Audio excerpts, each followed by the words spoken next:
Assalamualaikum warahmatullahi wabarakatuh. Apa kabar semuanya? Semoga dalam lindungan Allah Subhanahu wa Ta'ala.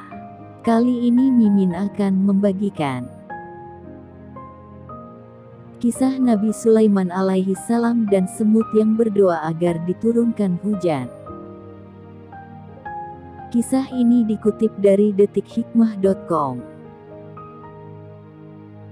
Nabi Sulaiman alaihi salam terkenal dengan mukjizatnya yang dapat berbicara dengan hewan.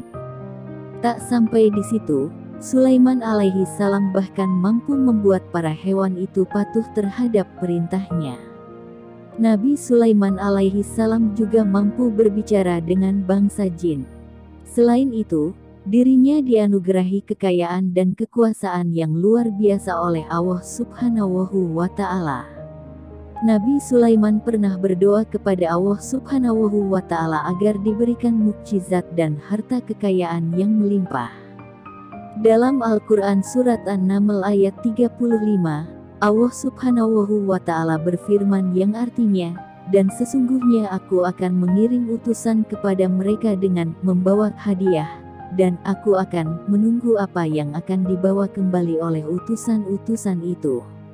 Selain kaya raya, ada sebuah cerita menarik mengenai Nabi Sulaiman alaihi salam dan hewan semut yang meminta air. Seperti yang diketahui, sang Nabi diberi mukjizat memahami bahasa hewan dan berbicara dengan mereka. Mengutip buku Kisah Bapak dan Anak dalam Al-Quran karya Adil Mustafa Abdul Halim. Kala itu, Sulaiman alaihi salam hendak melaksanakan salat istisqa sebelum akhirnya mendapati seekor semut yang sedang terbaring sambil mengangkat tangan dan kakinya ke arah langit seraya berkata, "Ya Allah, sesungguhnya saya adalah salah satu makhluk ciptaan-Mu yang tidak bisa hidup tanpa curahan air dari-Mu. Jika Kamu tidak mencurahkan air kepada kami akan binasa." Usai menyaksikan perbuatan si semut, Sulaiman alaihi salam lalu meminta orang-orang yang mengiringinya untuk kembali lalu berkata, "Sesungguhnya Allah telah mencurahkan air berkat doa makhluk lain." Dalam kesempatan lain, ada juga kisah Nabi Sulaiman alaihi salam dengan gerombolan semut. Menukil buku The Leadership of Sulaiman karya Ibnu Mas'ud, kala itu pasukan Sulaiman alaihi salam melakukan parade. Pasukannya tidak hanya terdiri dari manusia, melainkan juga jin dan burung. Ketika hendak melewati segerombolan semut, Ratu Semut meminta gerombolannya agar menghindar dari jalanan untuk bersembunyi di dalam lubang-lubang agar tidak terinjak oleh pasukan Nabi Sulaiman alaihi salam.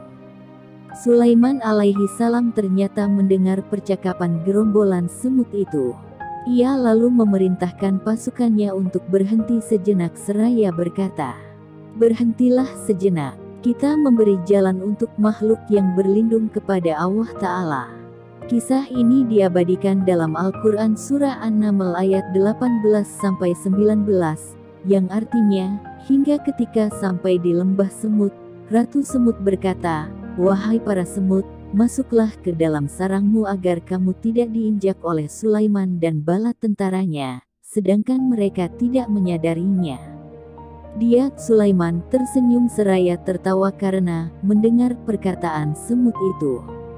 Dia berdoa, "Ya Tuhanku, anugerahkanlah aku ilham dan kemampuan untuk tetap mensyukuri nikmat-Mu yang telah Engkau anugerahkan kepadaku dan kepada kedua orang tuaku dan untuk tetap mengerjakan kebajikan yang Engkau ridai. Aku memohon pula, masukkanlah aku dengan rahmat-Mu ke dalam golongan hamba-hamba-Mu yang soleh." Para pasukan Nabi Sulaiman alaihi salam merasa bingung, sebab di depan mereka tidak ada satupun makhluk hidup yang melintas. Sang Nabi lantas memberitahu bahwa sehasta tepat di depannya ada lembah dengan jumlah jutaan semut yang sedang mencari perlindungan agar tidak terlindas oleh kuda pasukannya. Setelahnya, Sulaiman alaihi salam berkata, "Wahai Tuhanku, berikanlah ilham dan taufik kepadaku agar aku dapat mensyukuri nikmat dan keutamaan yang telah Engkau anugerahkan kepadaku dan kepada kedua orang tuaku." Berikanlah taufik kepadaku agar aku dapat melakukan kebaikan yang dapat mendekatkan aku kepadamu serta perbuatan yang kamu sukai dan kamu ridai. Masukkanlah aku ke surga yang merupakan rumah yang indah bersama dengan hamba-hambamu yang saleh. Demikian yang bisa kami sampaikan, semoga bermanfaat. Sekian. Wassalamualaikum warahmatullahi wabarakatuh.